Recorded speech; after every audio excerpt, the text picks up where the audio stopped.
महाभारत की 11 ऐसी कहानियाँ जिनके बारे में आपने शायद ही सुना होगा।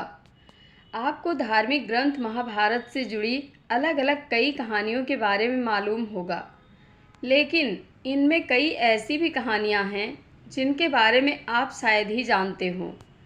जानिए धार्मिक ग्रंथ महाभारत से संबंधित ऐसी ही 11 कहानियों के बारे में।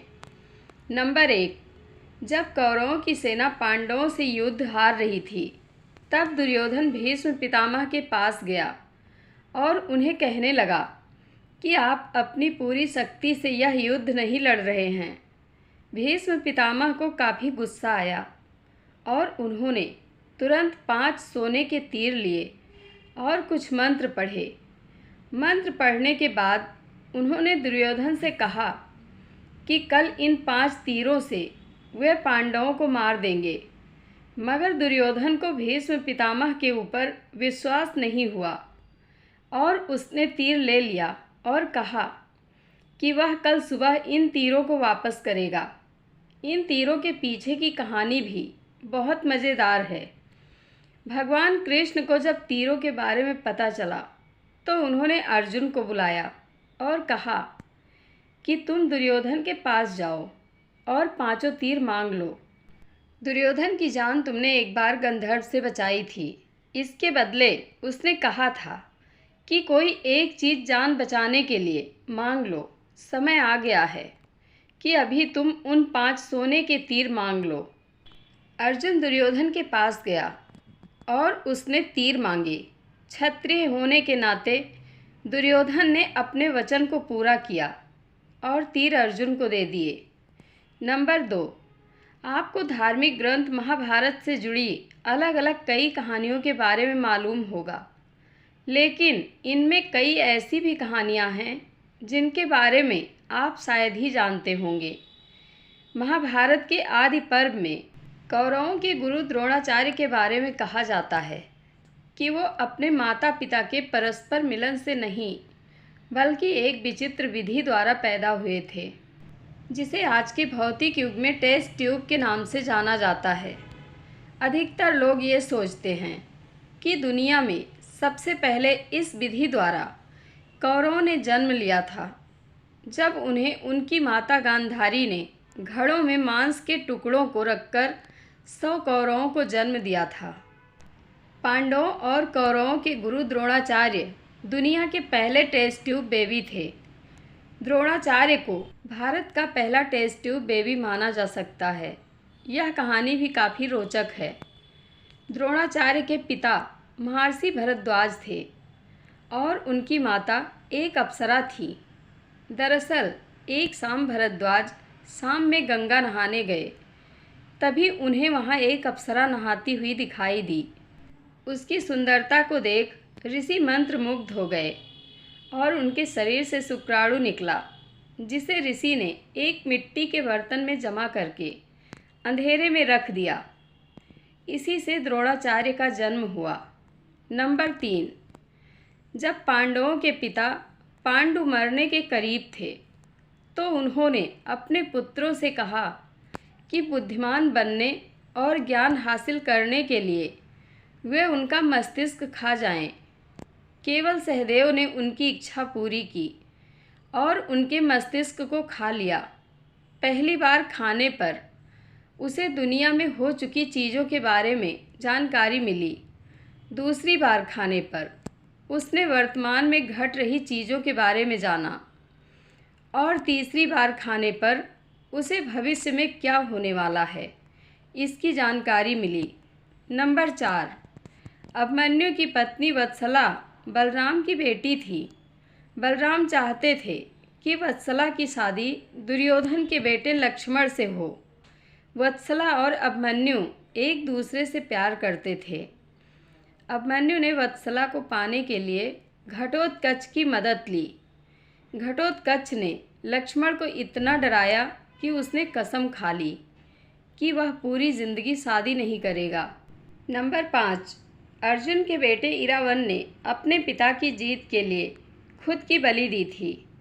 बलि देने से पहले उसकी अंतिम इच्छा थी कि वह मरने से पहले शादी कर ले, मगर इस शादी के लिए कोई भी लड़की तैयार नहीं थी, क्योंकि शादी के तुरंत बाद उसके पति को मरना था।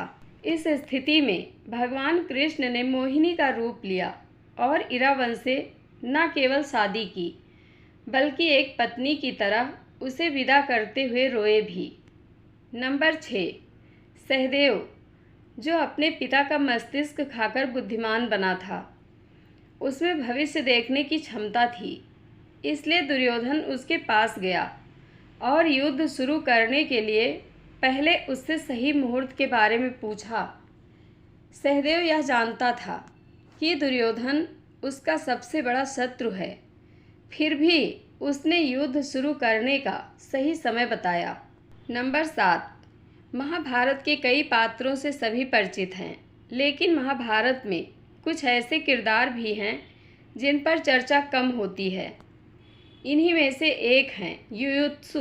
युयुत्सु धृतराष्ट्र का पुत्र था, लेकिन उसकी माता गांधारी नहीं थी। युयुत्सु एक वैश्य महिला का बेटा था। दरअसल धृतराष्ट्र के संबंध एक दासी के साथ थे, जिससे युयुत्सु पैदा हुआ था। महाभारत युद्ध में युयुत्सु ने पांडवों का साथ दिया और उन्हीं की तरफ से युद्ध भी लड़ा। महाभारत युद्ध में युधिष्ठिर ने युयुत्सु को लेकर एक विशेष रणनीति अपनाई। युधिष्ठिर ने युयुत्सु को रणभूमि में नहीं भेजा, बल्कि उसे योद्धाओं के लिए हथियार की आपूर्ति की व्यवस्था देखने का काम सौंपा। वह धृतराष्ट्र का इकलौता पुत्र था, जो कि महाभारत युद्ध में बच गया। नंबर 8, महाभारत के युद्ध में उडुपी के राजा ने निरपेक्ष रहने का फैसला किया था। उडुपी के राजा ना तो पांडवों की तरफ से थे और ना ही कौरवों की तरफ से। उडुपी के राजा ने कृष्ण से कहा था कि कौरवों और पांडवों की इतनी बड़ी सेना को भोजन की ज़रूरत होगी और हम दोनों तरफ की सेनाओं को भोजन बनाकर खिलाएंगे। 18 दिन तक चलने वाले इस युद्ध में कभी भी खाना कम नहीं पड़ा। सेना ने जब राजा से इस बारे में पूछा तो उन्होंने इसका श्रेय कृष्ण को दिया। राजा ने कहा कि जब कृष्ण भोजन करते हैं तो उनके आहार से उन्हें पता चल जाता है कि कल कितने लोग मरने वाले हैं और खाना इसी हिसाब से बनाया जाता है। नंबर 9, जब दुर्योधन कुरुक्षेत्र के युद्ध क्षेत्र में आखिरी सांस ले रहा था, उस समय उसने अपनी 3 उंगलियां उठा रखी थी। भगवान कृष्ण उसके पास गए और समझ गए कि दुर्योधन कहना चाहता है कि अगर वह 3 गलतियां युद्ध में ना करता तो युद्ध जीत लेता। मगर कृष्ण ने दुर्योधन को कहा कि अगर तुम कुछ भी कर लेते तब भी हार जाते। ऐसा सुनने के बाद दुर्योधन ने अपनी उंगली नीचे कर ली। नंबर 10, कर्ण और दुर्योधन की दोस्ती के किस्से तो काफ़ी मशहूर हैं। कर्ण और दुर्योधन की पत्नी दोनों एक बार शतरंज खेल रहे थे। इस खेल में कर्ण जीत रहा था। तभी भानुमति ने दुर्योधन को आते देखा और खड़े होने की कोशिश की। दुर्योधन के आने के बारे में कर्ण को पता नहीं था, इसलिए जैसे ही भानुमति ने उठने की कोशिश की, कर्ण ने उसे पकड़ना चाहा। भानुमति के बदले उसके मोतियों की माला उसके हाथ में आ गई और वह टूट गई। दुर्योधन तब तक कमरे में आ चुका था। दुर्योधन को देखकर भानुमति और कर्ण दोनों डर गए कि दुर्योधन को कहीं कुछ गलत शक न हो जाए। मगर दुर्योधन को कर्ण पर काफ़ी विश्वास था। उसने सिर्फ इतना कहा कि मोतियों को उठा लें। नंबर 11, कर्ण दान करने के लिए काफ़ी प्रसिद्ध था। कर्ण जब युद्ध क्षेत्र में आखिरी सांस ले रहा था तो भगवान कृष्ण ने उसकी दानशीलता की परीक्षा लेनी चाहिए। वे गरीब ब्राह्मण बनकर कर्ण के पास गए और कहा कि तुम्हारे बारे में काफ़ी सुना है और तुमसे मुझे अभी कुछ उपहार चाहिए। कर्ण ने उत्तर में कहा कि आप जो भी चाहें मांग लें। ब्राह्मण ने सोना मांगा। कर्ण ने कहा कि सोना तो उसके दांत में है और आप इसे ले सकते हैं। ब्राह्मण ने जवाब दिया कि मैं इतना कायर नहीं हूँ कि तुम्हारे दांत तोड़ूं।